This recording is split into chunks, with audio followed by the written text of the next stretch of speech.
Hey everybody. Thought I would pick up today here and finish up chapter 9. I want to preface it with something.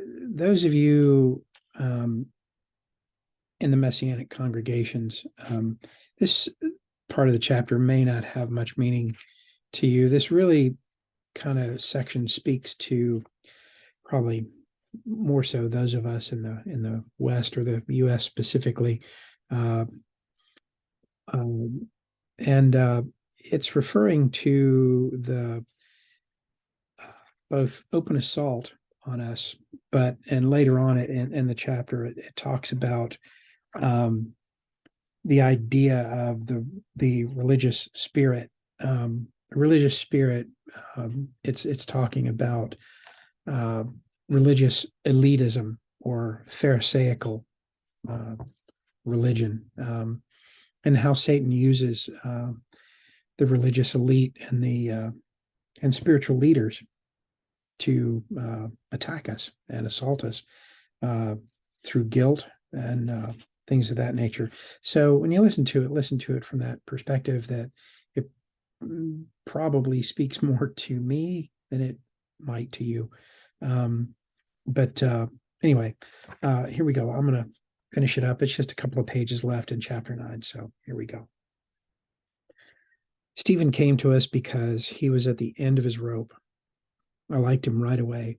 He was an honest, insightful man, earnestly seeking the life of God.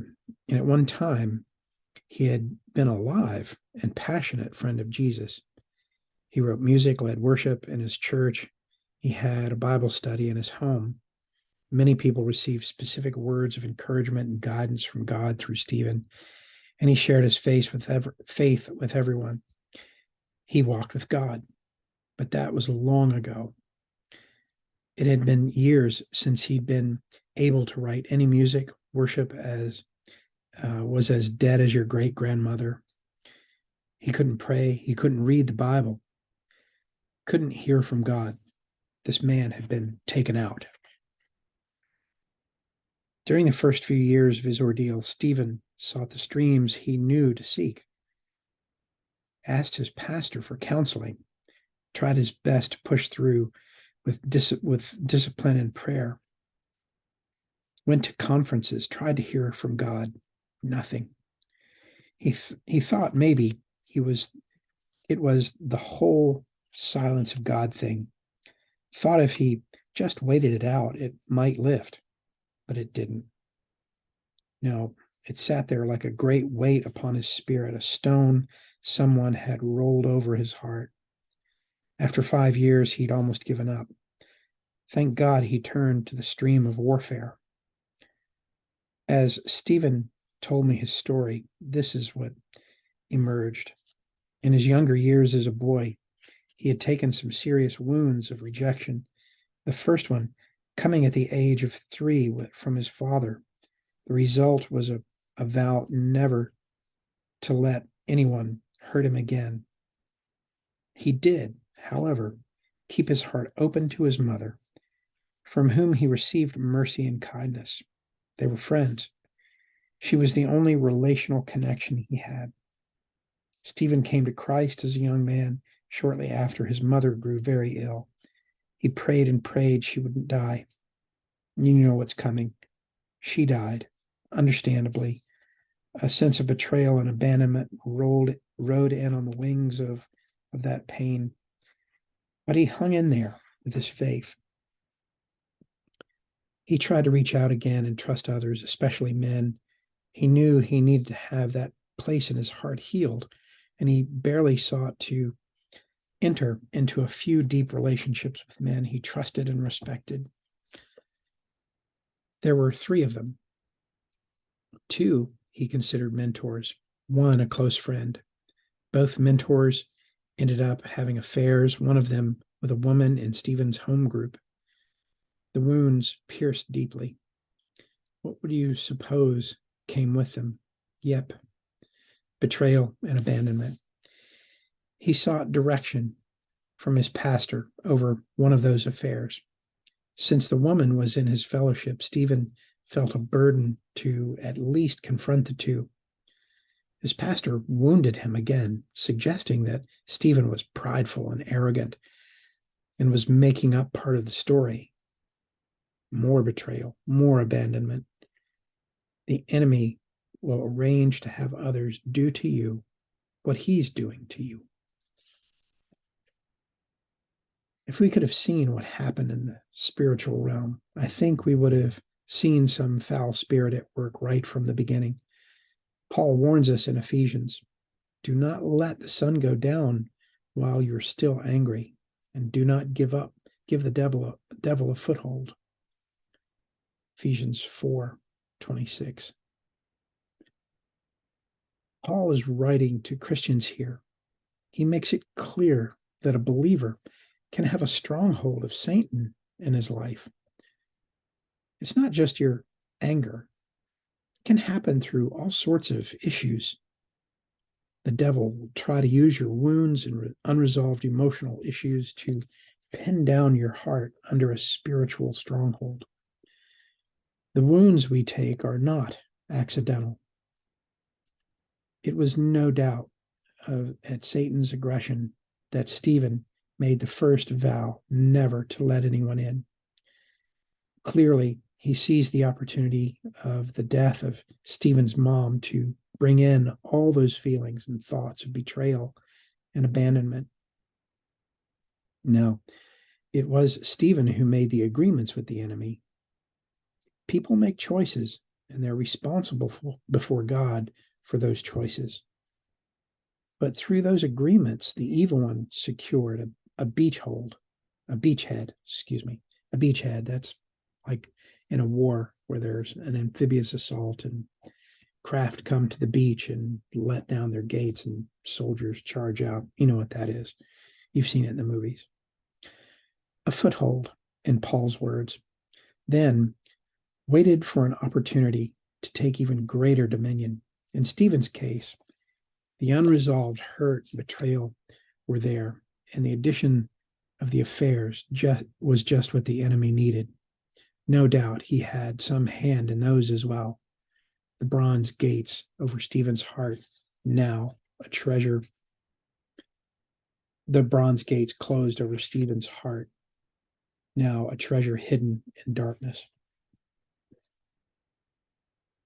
There is no escaping this war. Stephen's story is really quite common. Remember, when Jesus boiled his whole mission down to healing the brokenhearted and setting prisoners free from darkness, he was referring to all of us. Our modern scientific enlightenment worldview has simply removed spiritual warfare as a practical category. And so it shouldn't surprise us that we can't see spiritual strongholds after we say they don't really exist. It took all four streams to set Stephen free, but the clincher was the stream of warfare. I'll explain in the next chapter how we did that. Now he's free. I'm grateful to say his heart is back. A few months later, he said to me, if we hadn't used all four streams, I'd probably have lived the rest of my life in that prison. And that's true, dear friends. We probably would have. If you deny the battle raging against your heart, well, then the thief just gets to steal and kill and destroy. Some friends of mine started a Christian school together a few years ago, and it had been their shared dream for nearly all their adult lives. After years of praying and talking and dreaming, finally happened. Then the assault came. But they would not see it as such. It was hassles and misunderstanding at first. As it grew worse, it became a rift between them. A mutual friend warned them of the warfare, urged them to fight it as such. No, they insisted, this is just about us. We just don't see eye to eye. I'm sorry to say that their school shut its doors a few months ago, and the two aren't speaking to each other because they refused to fight it for the warfare that it was. They got taken out. I could tell you many, many stories like that. There is no war is the subtle but pervasive lie sown by an enemy so familiar to us we don't even see him. For too long, he's infiltrated the ranks of the church, and we haven't even recognized him. And this is the section on the religious spirit, or the Pharisaical spirit. So bear that in mind. And also, he's kind of shadowing back to the part of Stephen's story where the pastor accused him of making up part of the story and being prideful and those kinds of things, rather than listening to him earnestly and trying to get to the bottom of it. Unfortunate. So here we go, the religious spirit.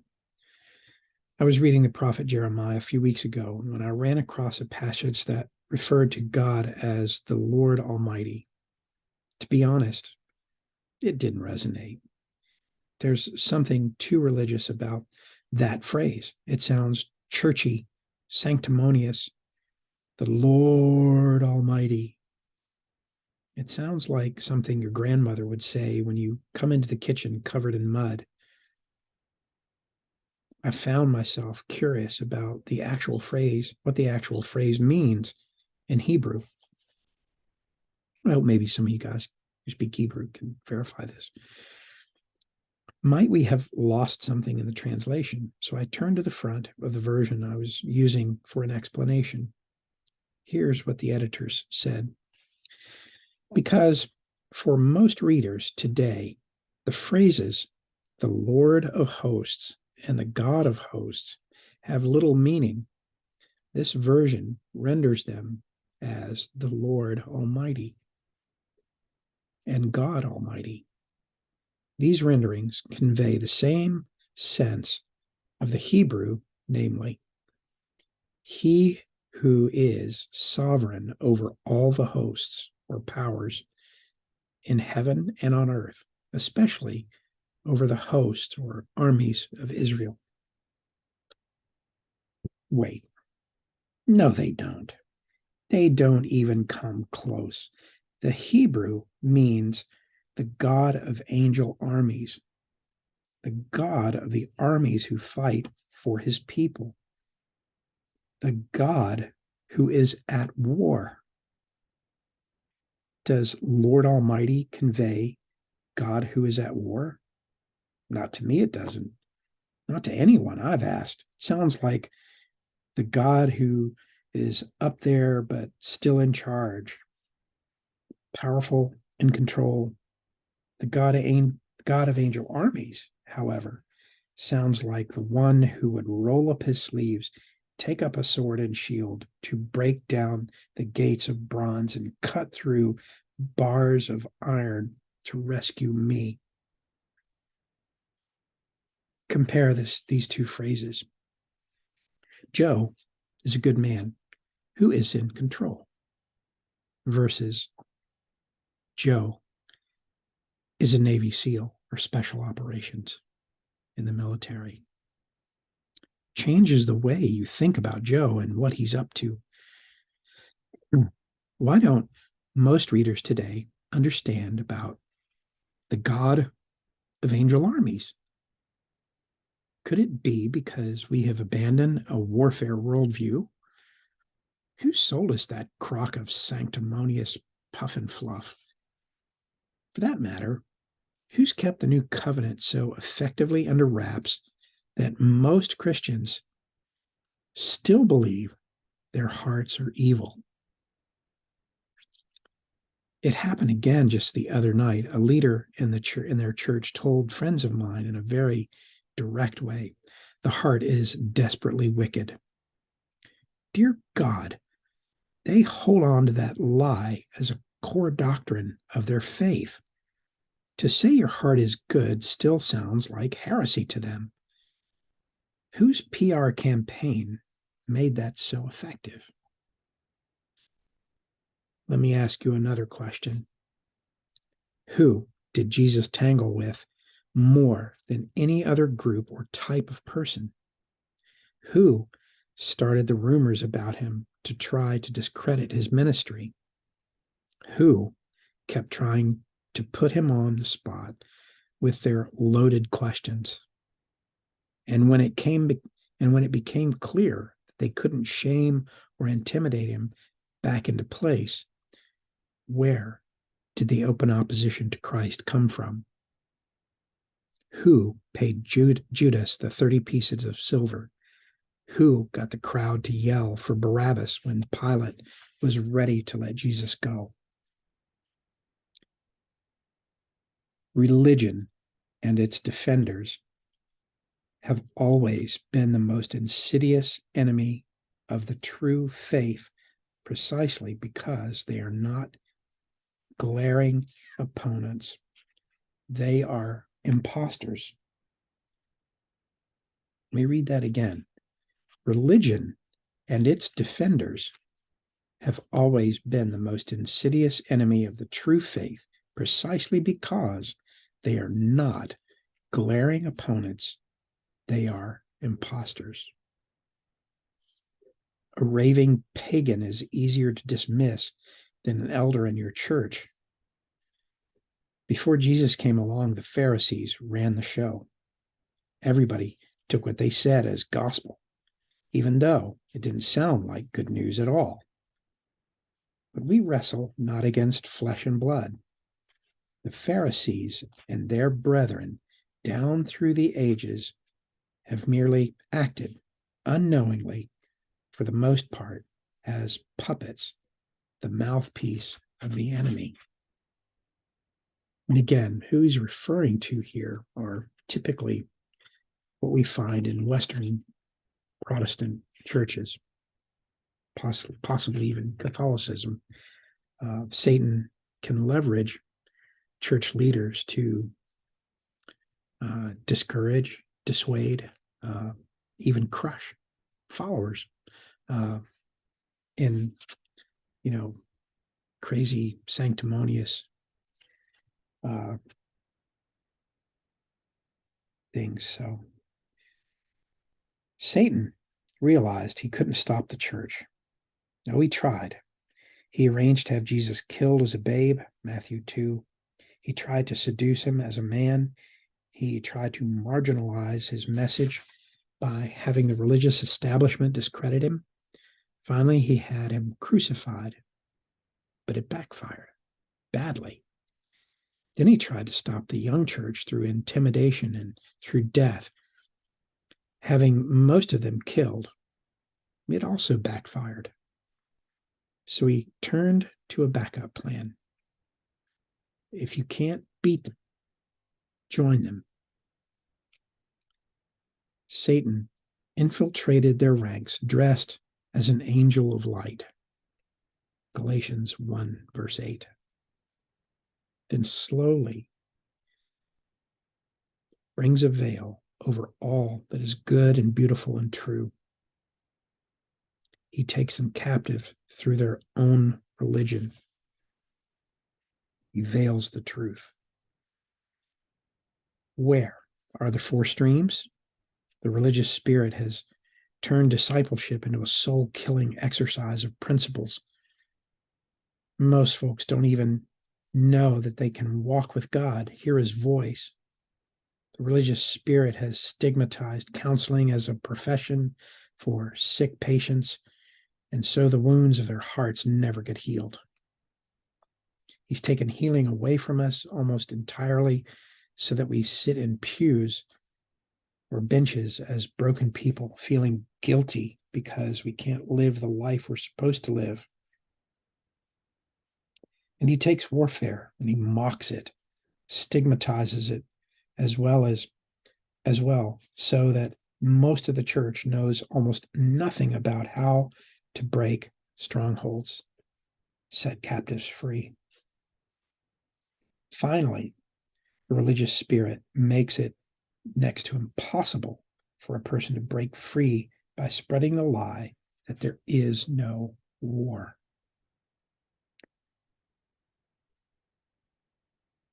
Be honest. How many Christians do you know who practice spiritual warfare as a normal, necessary, daily part of Christian life. Some of my dearest friends pull back from the stream and sort of cast a concerned look over me when I suggest it's going on. Onward, Christian soldiers marching as to war. You've got to be kidding me. We gave up that hymn not so much for reasons of musical fashion, but because we felt ridiculous singing it, as ridiculous as you do when you're asked to sing Happy Birthday in a restaurant to a complete stranger. We don't sing it because it ain't true. We have acquiesced. We have surrendered without a fight. We have agreed. We've exchanged the great hymn, Onward Christian Soldiers, for a subtle but telling substitute, a song that is currently being taught to thousands of children on Sunday school each week, which goes something like this, sung in a very happy, upbeat tune. I may never march in the infantry, ride in the cavalry, shoot in the artillery. I may never fly over the enemy, but I'm in the Lord's army. Yes, sir.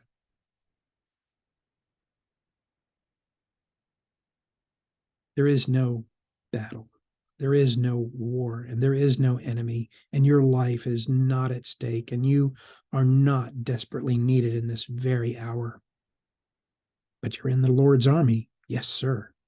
Doing what, may I ask? The reason I bring this up is that if you want the real deal, if you want the life and freedom that Jesus offers, then you're going to have to break free from this religious fog in particular. It is freedom that Christ has set us free. Stand firm then, and do not let yourselves be burdened again by the yoke of slavery. Galatians 5. So here's a bottom line test to expose the religious spirit. If it doesn't bring freedom and it doesn't bring life, it's not Christ. If it doesn't restore the image of God and rejoice in the heart, it's not of Christ. The ministry of Jesus is summarized by one of those who knew him best when Peter brings up the gospel to the Gentiles. God anointed Jesus of Nazareth with the Holy Spirit and power, and he went around doing good and healing all those who were under the power of the devil, because God was with him. Acts 10. In 1 John, we read, for this purpose the Son of God was manifested, that he might destroy the works of the devil. The stream of spiritual warfare was essential to Jesus' life and ministry. It follows that it must be essential to ours if we would be his disciples. And there ends chapter 9. And I'll have this posted shortly. Hope you're enjoying this book, and praying for you guys, and love and miss you. Talk to you soon.